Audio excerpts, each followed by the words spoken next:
This is Dr. Lou Sella, and I'm a doctor of sport and performance psychology. And no matter if it's 8, 9, or 11-man football, how much daily in-season practice time should you spend on the Flexbone offense?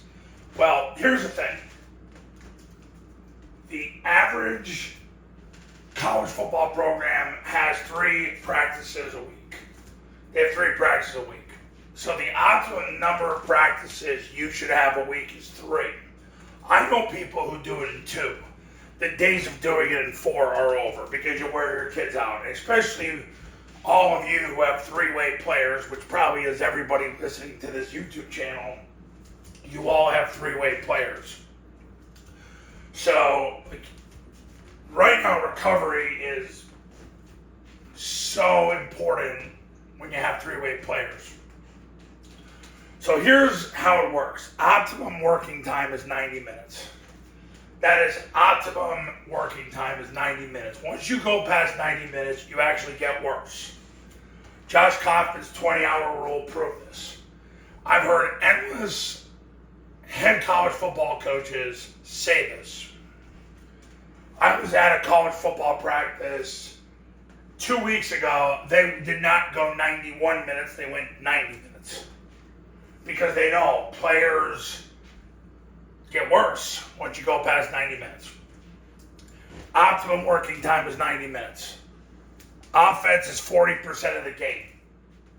Now, I was at Syracuse not long ago, and they said that it might actually be closer to 41%. Regardless, 40% is what you got to hit. 40% of 90 minutes is 36 minutes. Because remember, you got to practice defense and special teams as well. Defense is somewhere between 18 and 20% of the game.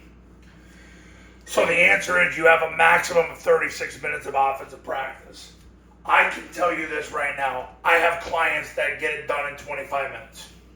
They're done in 25. I can tell you that Haverford High School, my client who went from 1-9 to 11-2 last year, they do not go longer than 90 minutes. They get absolutely done what they need to get done in under 90 minutes, 3 days a week. They said it has infinitely changed their program practicing 90 minutes because you don't get worse as practice goes on. Too many coaches want to grind because they all want to move at a slow pace. And I have fought to make sure my clients don't do this. So the answer is a maximum of 36 minutes of offensive practice. So if you run Paul Johnson's live bullets, you can get 72 to 90 live bullets in an offensive practice. If you have it scripted and you're focused on urgency and you teach things the right way the first time, you can get that done.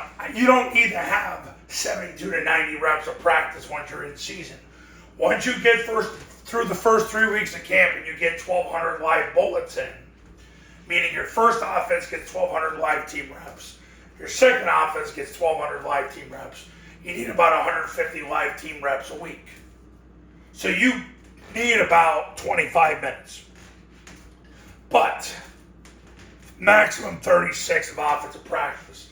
So if you want to do live bullets and then have some type of indie session, if it's that compulsive to you, you can maybe sneak in another 10 minutes. I've said this for years. My clients win because of Paul Johnson's live bullets drill. Because they're able to get 50 live bullets in somewhere between 25 and 35 minutes, and they're done. Then they can focus on defense and special teams. Now, at some point, I'm going to make another video about things I've learned from the Division I football programs I've visited regarding how long each period should be. And I had an interesting conversation with Lance Leopold, the head coach at Kansas, about that.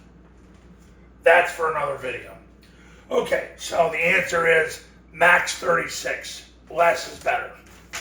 Okay. Camps. You're ready to do a camp, ready to become a client, ready to start winning. $29.97 to $39.97. I do my first camp on Wednesday of this week. Online camp's $19.97. All you need is an iPhone and a Bluetooth speaker. We run the same camp we've always run. Online Academy is $9.97. However, if you do a camp, you get the Academy for free. You call that number to become a client. You go to that website to learn more. And it's for 11, 8, 9-man, regardless of the level. I do specific camps for all 3 levels. And I'll see you in the next video. Talk soon.